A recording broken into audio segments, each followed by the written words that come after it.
வாழ்க வளமுடன். சிவாய நம ஓம். அடியேன் உங்கள் சித்தன் சிவஸ்ரீ ஜெயப்பிரகாசம் பேசுகிறேன். ஐப்பசி மாதத்தில் வருகின்ற இந்த தேய்பிறை சதுர்தசியை நரக சதுர்தசி அப்படின்னு சொல்கிறோம். ஏன் அப்படின்னா, இந்த நரகாசுரனை வதம் செய்தனால அவனுடைய இறப்பை விழாவாக கொண்டாடுகின்ற ஒரு தினம்தான் இந்த தீபாவளி திருநாள். இந்த சதுர்தசிக்கு முதல் நாள் வரக்கூடிய திரியோதசி அன்னைக்கு பார்த்தீங்க அப்படின்னா, மாலை நேரத்தில் யமதர்மனை நினச்சி அவருக்கு நன்றி சொல்லும் விதமாக ஒரு மோட்ச தீபம் ஏற்றுவோம். அதை யம தீபம் அப்படின்னு சொல்லுவாங்க.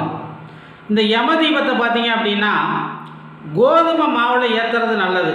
அப்படி இல்லை அப்படின்னா அகல் விளக்கில் ஏற்றலாம். இதை கோயில்கள்லேயும் ஏற்றலாம், வீட்லேயும் ஏற்றலாம். பொதுவாக வீடுகளில் நாம் கிழக்கு, மேற்கு, வடக்கு இந்த 3 திசைகள்லேயும் தீபம் ஏற்றி வழிபாடு செய்வோம். தெற்கு திசையில் ஏற்றக்கூடாது அப்படிங்கிறது நமக்கு தெரியும். ஏன்னா தெற்கு திசை என்பது யமனுடைய திசை. இறந்தவங்களுக்கு தான் அந்த தெற்கு திசையை நோக்கி விளக்கேற்றி வைப்பாங்க.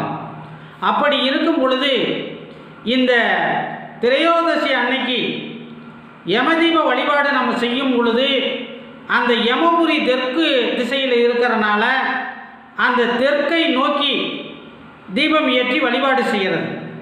இதை கோதுமை மாவில் நாம் விளக்கேற்றி வழிபாடு செஞ்சோம்னா நமக்கு பல நன்மைகள் கிடைக்கும் அப்படிங்கிறது ஐதீகம். இப்போ அதுக்கப்புறம் பார்த்தீங்க அப்படின்னா, தீபாவளி நாளாக இருக்கக்கூடிய அந்த சதுர்தசி திதியை நரக சதுர்தசி அப்படின்னு சொல்கிறோம் இல்லையா? அன்னைக்கு பார்த்தீங்க அப்படின்னா யம தர்ப்பணம் செய்யணும். நம்ம முன்னோர்கள்லாம் யமனுக்கு தர்ப்பணம் கொடுத்து வழிபாடு செஞ்சுருக்காங்க. அப்போ அதுக்கு பார்த்தீங்க அப்படின்னா என்ன காரணம்? அதாவது காலையில் யம தர்ப்பணம் செய்யணும், மாலை நேரத்தில் மகாலட்சுமி வழிபாடு செய்யணும் அப்படிங்கிறது நமக்கு தெரியும். இது எதனால் உருவானது, எதற்காக இதை செஞ்சாங்க அப்படின்னு பார்த்தீங்கன்னா, இப்போ இந்த தேவர்கள்லாம் அழியா வரம் பெறுவதற்காக பார்க்கடலை கடைஞ்சாங்க. பார்க்கடலை கடைஞ்சி அமுதம் எடுத்துட்டாங்க.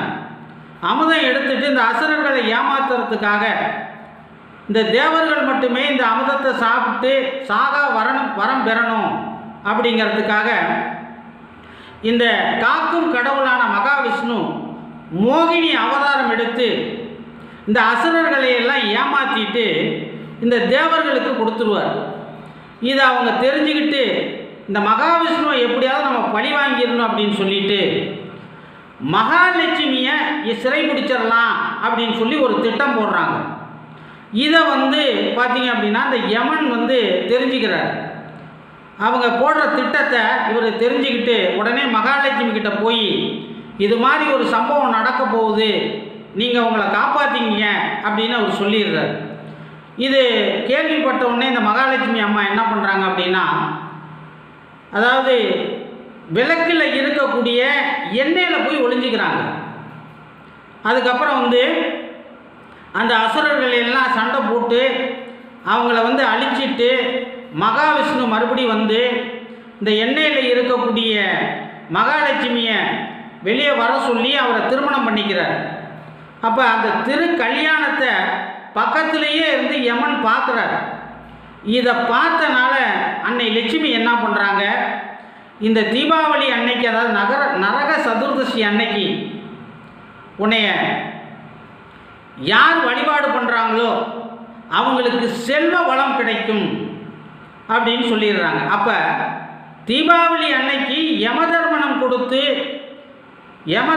கொடுத்து யமனை வழிபாடு செய்யும் பொழுது மகாலட்சுமியினுடைய அருளால் நமக்கு செல்வ வளம் கிடைக்கிறது. அதனால தான் அன்னைக்கு காலையில் யம தர்ப்பணமும் மாலையில் குபேரலட்சுமி வழிபாடு நம்ம செய்கிறோம். இதுதான் அந்த நிகழ்ச்சி உருவான ஒரு புராண கதை. அப்போ பார்த்தீங்க அப்படின்னா, இந்த தீபாவளி அன்னைக்கு சூரிய உதயத்துக்கு முன்னாடியே நாம் எண்ணெய் ஸ்நானம் செஞ்சிடணும். அதாவது தைல குளியல் அப்படின்னு சொல்லுவாங்க. பொதுவாக சூரியன் உதித்து 2.5 மணி நேரம் கழித்து தான் நாம் எண்ணெய் தேய்ச்சி குளிக்கணும். இதுதான் சாஸ்திரத்தில் சொல்லப்பட்டிருக்கிறது.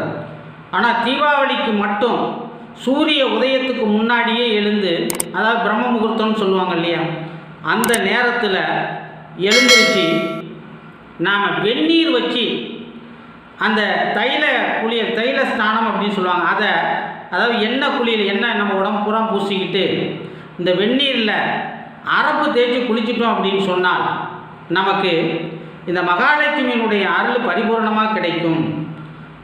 ஏன் அப்படின்னா இந்த எண்ணெயில் மகாலட்சுமியும் இந்த வெந்நீரில் கங்கை தேவியும் இருக்கிறாங்க அப்படிங்கிறது ஐதீகம். அப்போ பார்த்தீங்க அப்படின்னா அன்னைக்கு எல்லாருடைய வீட்டிலையும் கங்கை வாசம் செய்வார்.